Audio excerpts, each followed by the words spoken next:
Sujeto la pequeña semilla de tomate entre mi pulgar y mi índice, mostrándosela a Leo. Sus ojos, acostumbrados al brillo incesante de las pantallas, parpadean bajo el sol de la tarde, esforzándose por enfocar algo tan diminuto, tan real.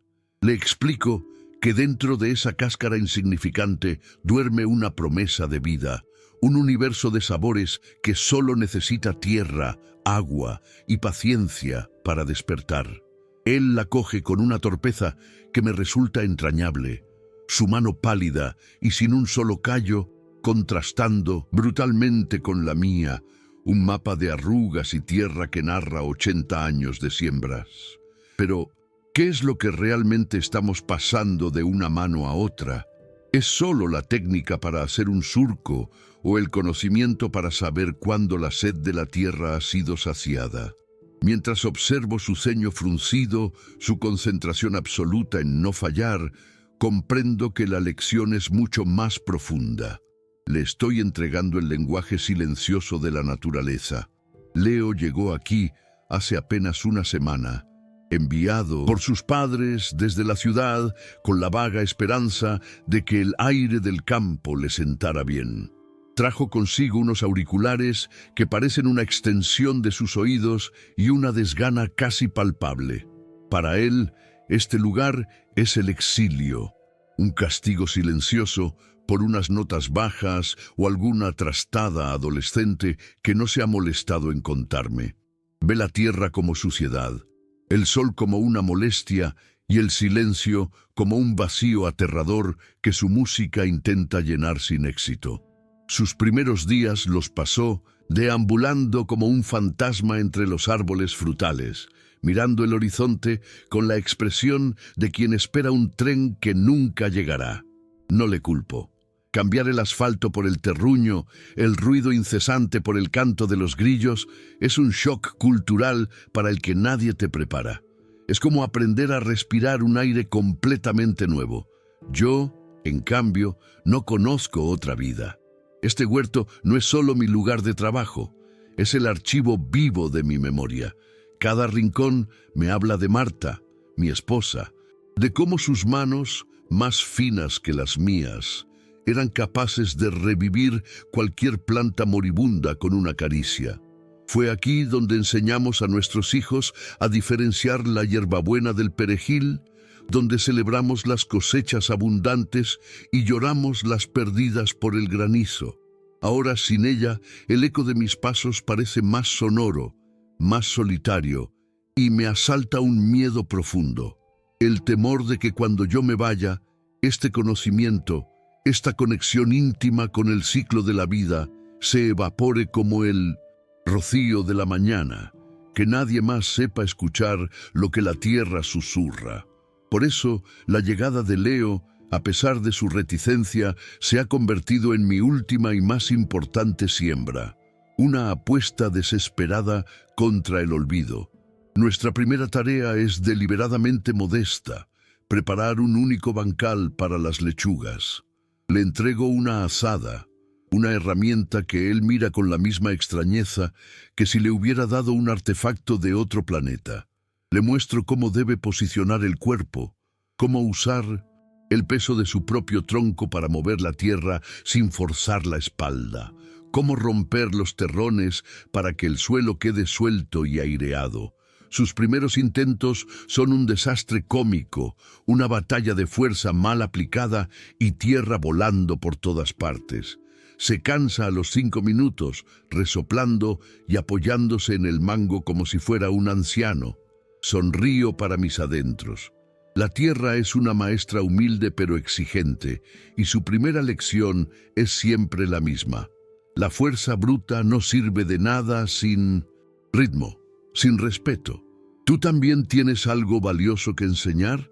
Más despacio, muchacho, le digo con una calma que he cultivado durante décadas, acercándome a él mientras se apoya, exhausto, en el mango de la azada. No estás luchando contra la tierra, estás conversando con ella. Tienes que aprender a escucharla. Tomo la herramienta de sus manos, que la sueltan con alivio, y repito el movimiento para él, exagerando la fluidez, el balanceo suave que nace desde las caderas y se transmite a los brazos. Siente cómo la hoja de metal entra en el suelo, cómo levanta el peso justo, ni más ni menos. No se trata de fuerza bruta, Leo, sino de cadencia. Es casi como un baile, ¿entiendes? Él me observa con una atención que no le había visto antes, y por primera vez percibo en sus ojos un atisbo de curiosidad genuina, la chispa de quien empieza a comprender que existe un método, una sabiduría, detrás de lo que parecía un trabajo tosco. Vuelve a intentarlo, y aunque su movimiento sigue siendo rígido, algo fundamental ha cambiado. Ya no ataca el suelo, sino que intenta persuadirlo. La imagen de mi padre me asalta de repente, tan nítida como si fuera ayer. Sus manos, enormes y callosas, guiando las mías, tan pequeñas entonces, sobre el mango de un arado de madera que me parecía gigantesco. Yo tendría la edad de Leo, o quizá incluso menos. Recuerdo su voz grave, su paciencia infinita mientras me explicaba los secretos del campo, secretos que a su vez había aprendido de mi abuelo. La tierra tiene memoria, Elías, me decía con solemnidad, mientras señalaba la parcela que ahora trabajo con su nieto. Trátala bien, aliméntala y respeta sus tiempos, y te devolverá el favor con creces durante generaciones. En aquel entonces, sus palabras me sonaban a un sermón de viejo, a una letanía aburrida.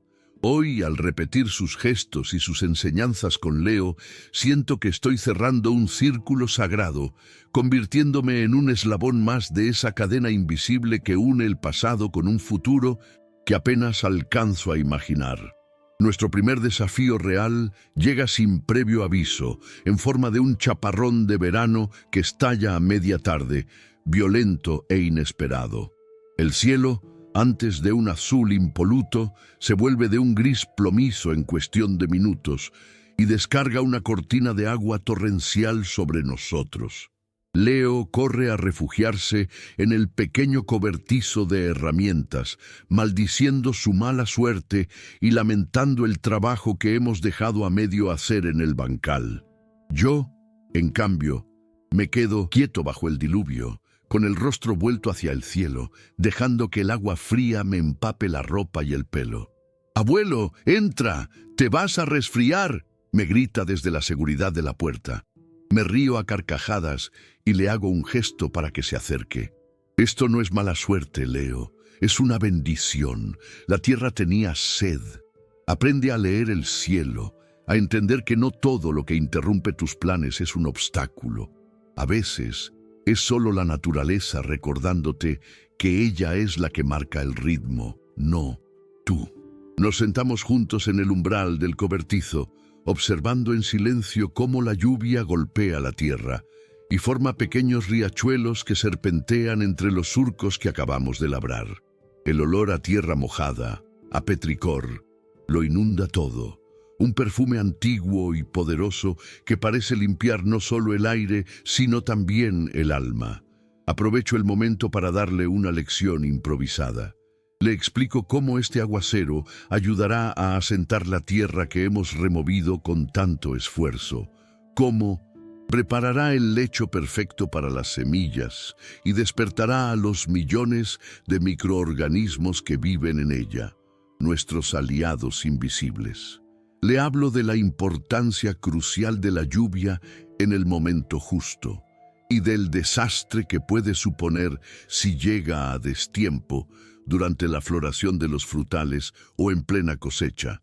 Es una lección sobre la vulnerabilidad y la adaptación, sobre cómo el éxito en la agricultura y quizás en la vida depende en gran medida de saber bailar al son que te toquen, ya sea una sequía pertinaz o un diluvio inesperado. Al día siguiente, con el sol brillando de nuevo y la tierra húmeda y agradecida bajo nuestros pies, nos enfrentamos a la tarea de sembrar. Le muestro cómo hacer los pequeños hoyos en la tierra con los dedos, a una distancia precisa unos de otros, formando una cuadrícula perfecta. Ni demasiado juntos, porque competirán por la luz, y los nutrientes y crecerán débiles, ni demasiado separados, porque desperdiciaríamos el espacio. Todo en la naturaleza, Leo, tiene su medida justa, un equilibrio que debemos aprender a respetar. Le entrego un puñado de semillas de rábano, diminutas y esféricas. Su impaciencia, ese mal de su generación, vuelve a ser acto de presencia. Quiere acabar rápido, ver resultados inmediatos.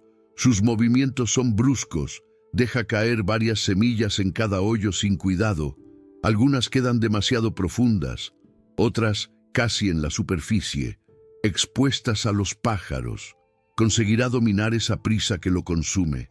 Le detengo con suavidad, colocando mi mano sobre la suya antes de que vacíe el resto del paquete. Cada una de ellas es una vida en potencia, Leo.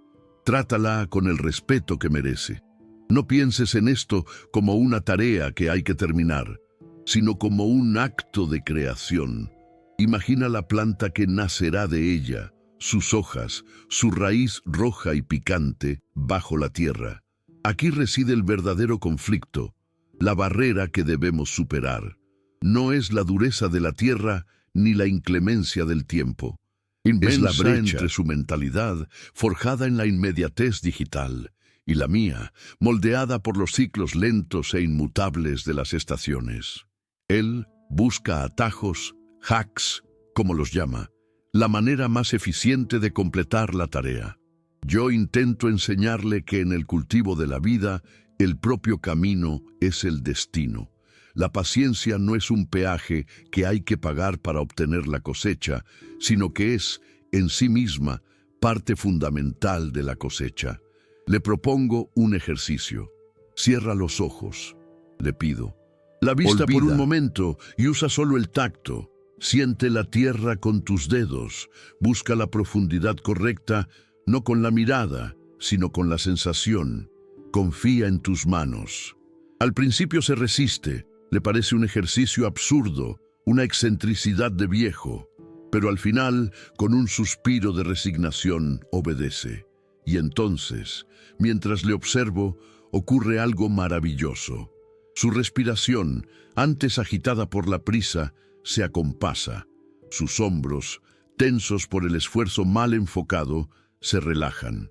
Sus dedos, torpes y bruscos, empiezan a moverse con una delicadeza nueva, casi intuitiva, como si estuvieran recordando un conocimiento ancestral olvidado. Empieza a sentir la textura de la tierra, su temperatura, su grado de humedad. Por primera vez, no está simplemente ejecutando una orden, sino que está interactuando con un elemento vivo, dialogando con él en su propio lenguaje. Cuando abre los ojos, me mira con una expresión de sorpresa, como si acabara de descubrir un nuevo sentido que no sabía que poseía. Es diferente, murmura casi sin aliento.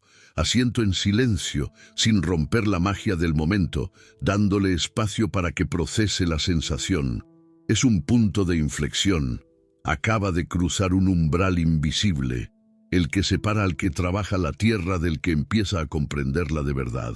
Sé que todavía nos queda un largo camino por recorrer, que habrá más frustraciones y más errores, pero esa pequeña semilla de entendimiento, la más importante de todas, acaba de ser plantada en el surco más fértil, su propia conciencia.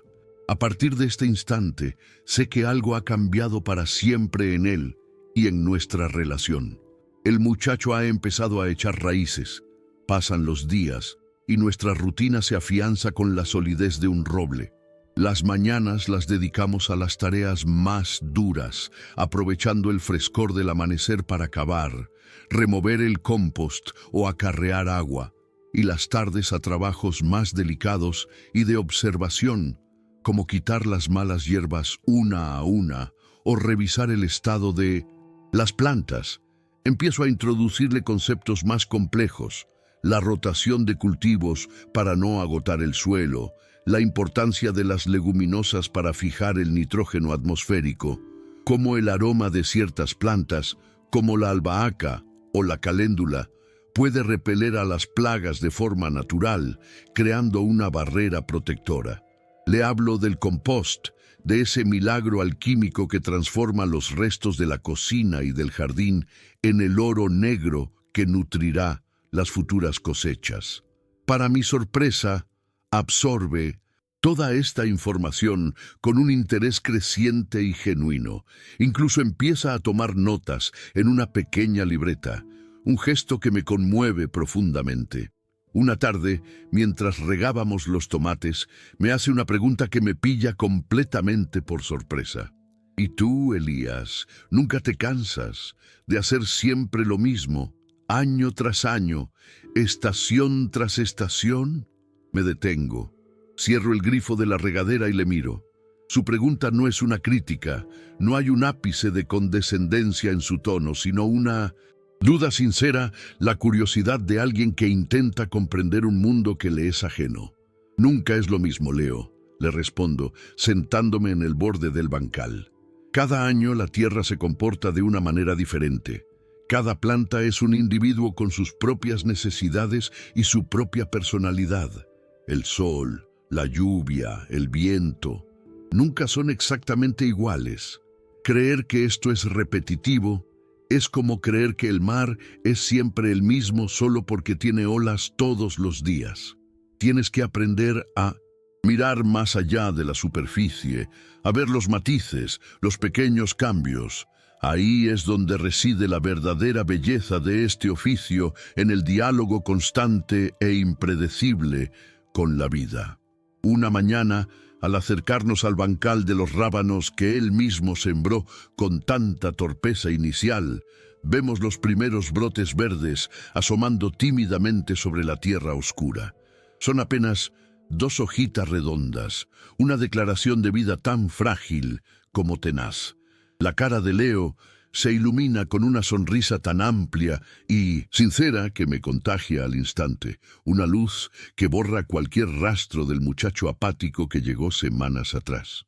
Se arrodilla, acercando su rostro a la tierra como si quisiera susurrarles a las pequeñas plantas, con un cuidado que me conmueve. «Han salido, Elías, de verdad han salido», exclama con la emoción pura de un niño en la mañana de Reyes. Es la primera vez que le veo tan genuinamente feliz, tan despojado de su coraza de indiferencia. En ese momento, no es un adolescente perdido, sino un creador, un testigo directo del milagro que él mismo ha ayudado a poner en marcha. Ese instante de pura alegría es la primera gran cosecha de nuestra colaboración. Ese pequeño éxito actúa como el mejor de los abonos para su compromiso, que se multiplica de forma exponencial. Ya no tengo que decirle lo que hay que hacer. Él mismo toma la iniciativa, contagiado por un entusiasmo que le brota de dentro. Se levanta temprano, antes que yo, y lo encuentro revisando los semilleros, comprobando con el dorso de la mano la humedad de la tierra. Su libreta, antes un objeto extraño en este entorno, se llena de anotaciones, de dibujos de las hojas de las diferentes plantas, de preguntas que me formula por la noche mientras cenamos. ¿Por qué las hojas de la tomatera tienen esos pelillos? ¿Es verdad que las judías crecen enredándose siempre en sentido contrario a las agujas del reloj? Sus preguntas me obligan a rebuscar en mi propia memoria, a recordar detalles y porqués que daba por sentados, a verbalizar un conocimiento que para mí siempre ha sido intuitivo, casi un instinto. Nuestro siguiente desafío aparece sin avisar, en forma de unos diminutos puntos verdes que cubren el envés de las hojas de los pimientos. Pulgones. La primera reacción de Leo es la que me esperaba, la de su generación. Saca su teléfono móvil y busca eliminar pulgón rápidamente. La pantalla le ofrece al instante un sinfín de insecticidas químicos, soluciones drásticas y supuestamente efectivas.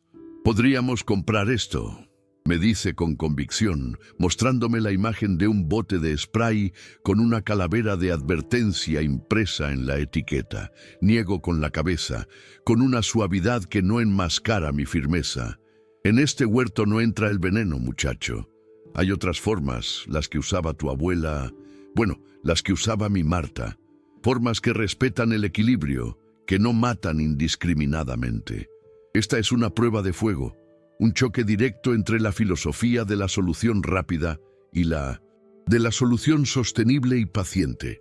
Le llevo a otra parte del huerto donde crecen unas flores de un naranja intenso que salpican de color el verde dominante. Caléndulas, le explico mientras rozo sus pétalos. Y mira esto. Señalo a unos pequeños insectos de caparazón rojo con puntos negros que se pasean por sus flores como si fueran sus dueños. Mariquitas. Son las mejores guardianas que puedes tener en un huerto. Se comen los pulgones como si fueran caramelos, no dejan ni uno. Le propongo una solución que requiere más paciencia y más trabajo. Recolectar con cuidado algunas de estas mariquitas y llevarlas a las plantas afectadas y además preparar una infusión de ajo y guindilla para rociar las hojas y ahuyentar a los recién llegados. Es un método más lento, menos espectacular, pero que no daña a las abejas ni envenena la tierra. Leo duda. Su mente pragmática lucha contra esta nueva lógica que le propongo, pero al final confía en mí y se pone manos a la obra. Mientras preparamos el remedio casero, la imagen de Marta se hace presente con una fuerza abrumadora, casi tangible. Era ella la experta en estas pócimas, la que hablaba con las plantas y parecía entender sus dolencias sin necesidad de palabras. Recuerdo sus manos machacando ajos en el mortero de piedra, su risa cristalina cuando una mariquita se le posaba en la nariz mientras trabajaba. Compartir este recuerdo con Leo, contarle anécdotas de ella mientras filtramos la infusión, hace que su presencia se sienta casi real entre nosotros. Ya no es solo un huerto, es un santuario lleno de vida y de memoria. Siento que al transmitir estas prácticas no solo estoy salvando el conocimiento agrícola, sino también manteniendo vivo el espíritu de la mujer que amé. Leo escucha en silencio, con un respeto que me emociona profundamente. ¿Será suficiente nuestra pócima y nuestros pequeños aliados para ganar esta batalla silenciosa? Los días siguientes son una lección intensiva de observación y paciencia. Pasamos largos ratos simplemente mirando las plantas, aprendiendo a identificar los primeros signos de una plaga o una deficiencia de nutrientes. Leo aprende a distinguir el vuelo pesado de una abeja del de una avispa, a reconocer el canto del verderón, a entender que el huerto no es una colección de plantas individuales y aisladas, sino un ecosistema complejo y vibrante donde todo está interconectado. Descubre con asombro que las lombrices son sus mejores aliadas, aireando la tierra y creando un humus de una calidad insuperable. Su perspectiva cambia radicalmente. Ya no ve las malas hierbas como enemigas a exterminar, sino como plantas que quizás tienen su función, aunque todavía no la conozcamos. Empieza a pensar como un custodio, no como un explotador de la tierra. La sequía se instala a mediados de julio, implacable. El sol golpea con una fuerza inusitada y las lluvias se vuelven un recuerdo lejano, casi un anhelo. El nivel del pozo empieza a bajar de forma alarmante y cada gota de agua se convierte en un tesoro que no podemos permitirnos malgastar. Este nuevo obstáculo, mucho más formidable que los pulgones, nos obliga a ser más ingeniosos, a exprimir cada recurso. Le enseño la técnica del acolchado, cubriendo la base de las plantas con una gruesa capa de paja para mantener la humedad del suelo y proteger las raíces del calor abrasador. Le muestro cómo regar al amanecer o al atardecer para minimizar la evaporación y cómo dirigir el agua directamente a la raíz sin desperdiciar nada en las hojas.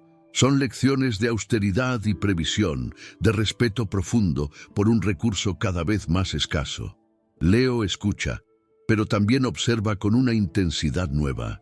Ve el esfuerzo que supone para mí acarrear los cubos de agua desde el pozo, la lentitud del proceso, la cantidad de agua que parece perderse a pesar de nuestros esfuerzos.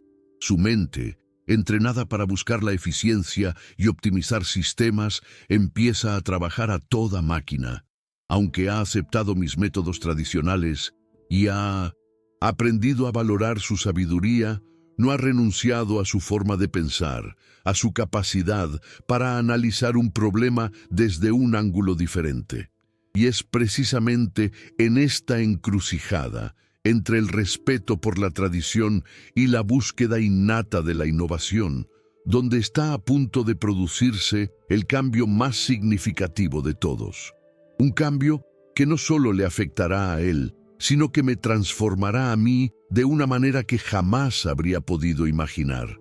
El aprendiz está a punto de enseñarle una lección vital al maestro. La tensión se siente en el aire, tan seco y caliente como la tierra agrietada bajo nuestros pies. La supervivencia de nuestro huerto, el fruto de todo nuestro trabajo, depende ahora mismo de nuestra capacidad para gestionar el agua. Le explico el sistema de riego por inundación que siempre hemos usado en mi familia, abriendo pequeños canales con la azada para que el agua fluya por gravedad. Es un método ancestral, efectivo cuando el agua abunda, pero que en estas circunstancias se revela terriblemente derrochador. Leo asiente, comprende la lógica, pero veo en su mirada que algo no le cuadra, que su mente está procesando el problema desde un paradigma completamente diferente. Se pasa las tardes mirando los surcos, el goteo lento de la manguera, el sol implacable. Está incubando una idea, una que fusionará su mundo con el mío de una forma sorprendente. He empezado a notar que ya no solo copia mis movimientos, sino que los analiza, los cuestiona en silencio y los adapta. Su forma de sujetar la horca para voltear el compost es ahora más ergonómica que la mía, utilizando la palanca de su cuerpo joven de una forma más eficiente. El otro día le vi reorganizando las herramientas en el cobertizo, no por capricho, sino siguiendo una lógica de uso que optimizaba el espacio y el acceso. Son pequeños detalles, victorias silenciosas de su creciente autonomía, que observo con una mezcla de orgullo y una pizca de melancolía. Me doy cuenta de que mi tarea no es crear un clon de mí mismo, sino darle las herramientas para que él encuentre su propio camino. Y siento, con una certeza que me estremece, que su camino está a punto de desviarse del mío para abrir una nueva senda. Una noche, tras una cena silenciosa marcada por la preocupación de la sequía, Leo extiende sobre la vieja mesa de madera de la cocina uno de sus cuadernos. No es un dibujo cualquiera, es un esquema, un plano detallado y sorprendentemente profesional. Con una seguridad en la voz que nunca antes le había escuchado, me presenta su idea. Es un sistema de riego por goteo, diseñado para ser construido con materiales reciclados que tenemos en el cobertizo. Me habla de eficiencia hídrica, de presión y de capilaridad del suelo, conceptos que suenan a ciencia ficción saliendo de su boca.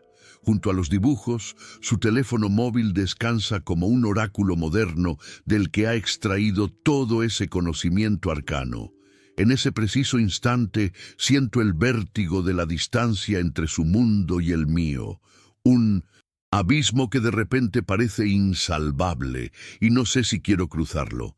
Mi primer impulso, visceral y terco como una raíz vieja, es negarme en rotundo. ¿Un sistema de tubos de plástico para regar la tierra que mi abuelo araba con mulas? Me parece casi un sacrilegio, una ofensa a la sabiduría acumulada durante generaciones, a la tradición de leer las nubes y sentir la humedad en el aire. El orgullo, ese viejo y mal consejero, se me sube a la garganta. ¿Qué va a enseñarme a mí este muchacho de ciudad que hace un mes no sabía diferenciar una berenjena de un calabacín, sobre cómo calmar la sed de este pedazo de tierra que conozco mejor que la palma de mi mano? Casi estoy a punto de despacharle con un gesto paternalista. de atrincherarme en la seguridad de mis 80 años de experiencia, cerrando la puerta a cualquier novedad que amenace mi universo conocido. Pero algo me detiene.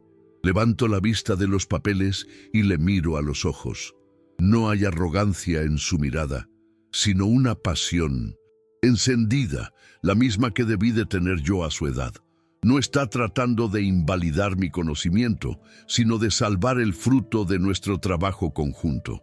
Señala un punto del esquema y me explica con una lógica aplastante cómo cada gota irá directamente a la raíz, cómo evitaremos la evaporación y la erosión que provoca mi método de inundación. Y entonces pronuncia la palabra mágica: podríamos salvarlo, Elías, juntos.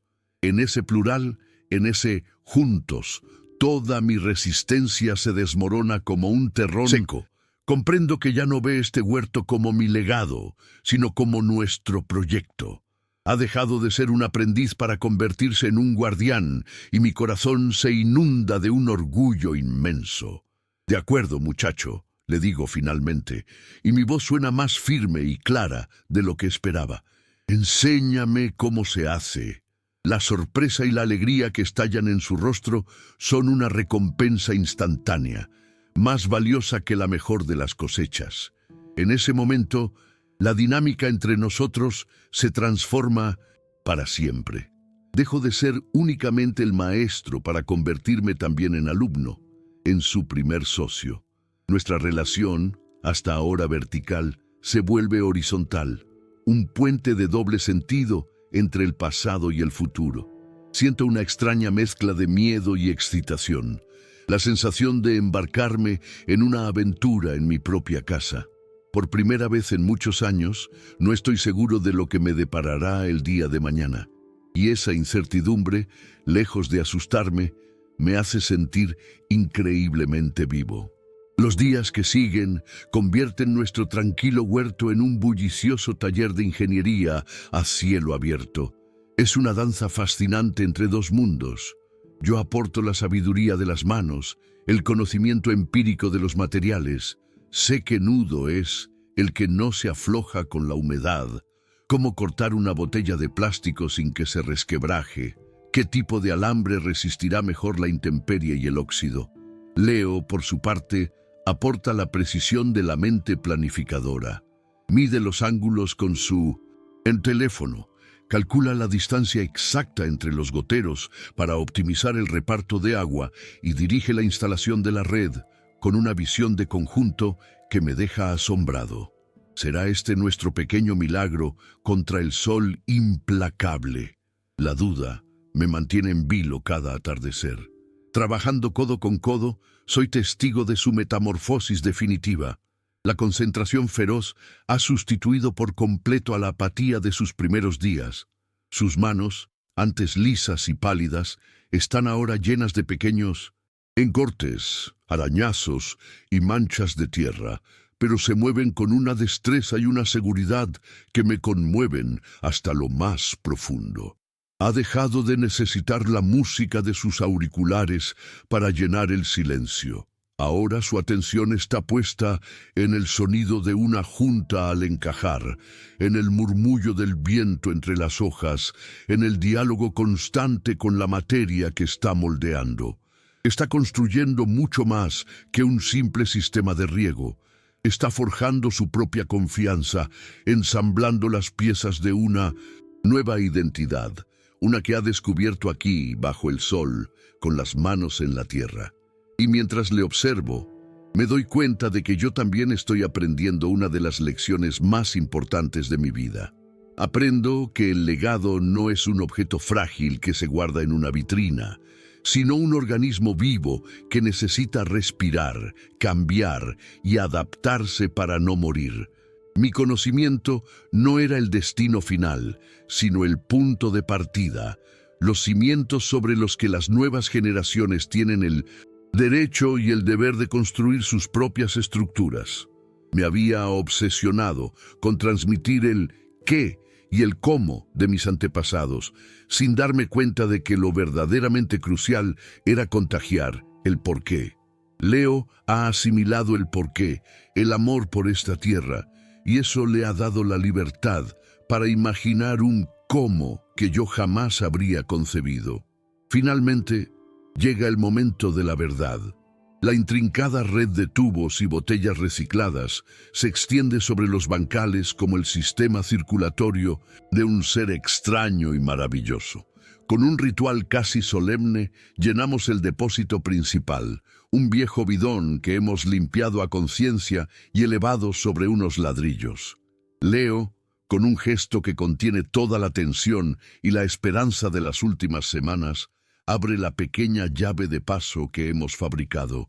Se hace un silencio absoluto, denso, solo perforado por el canto incesante de las cigarras.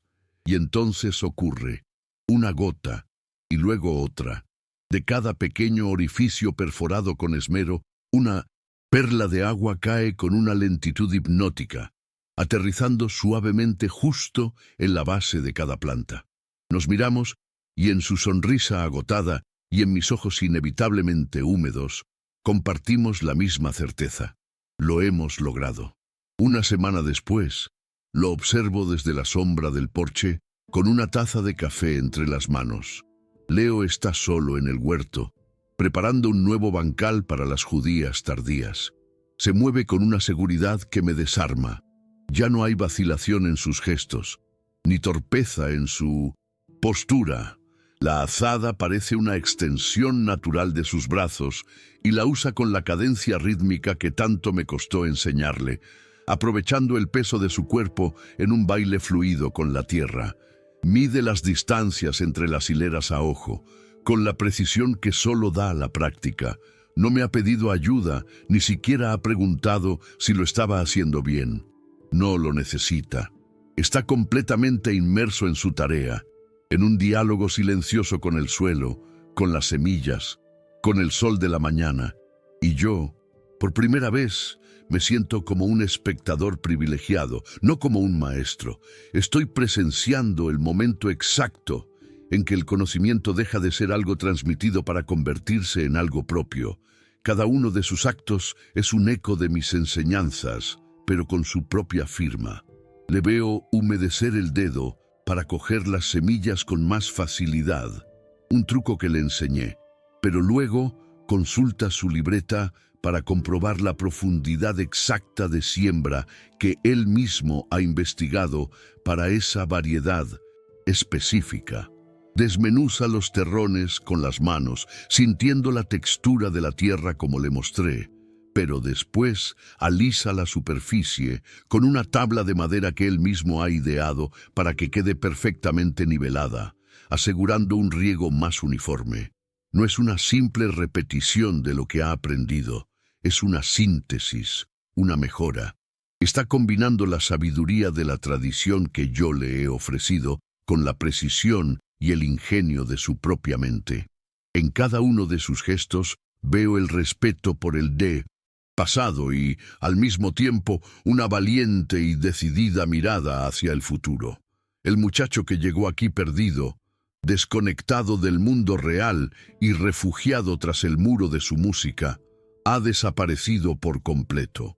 En su lugar hay un joven con las manos sucias de tierra, con la frente perlada de sudor y con una expresión de concentración serena que no le había visto nunca. El silencio del campo, que antes le resultaba aterrador, ahora parece ser su aliado. El espacio donde puede pensar con claridad y escuchar su propia voz interior. Ha aprendido que la verdadera conexión no viene de un cable, sino de las raíces que nos anclan a la tierra y a nuestra propia historia. No solo ha salvado nuestro huerto de la sequía, sino que, en el proceso, ha regado algo dentro de sí mismo que estaba completamente seco, algo que ni él sabía que necesitaba con tanta urgencia, un sentido de pertenencia, un propósito tangible que se puede tocar y saborear. Una vez terminada la siembra, se acerca a la red de riego por goteo que construimos juntos. La examina con ojo crítico, como un ingeniero revisando su obra.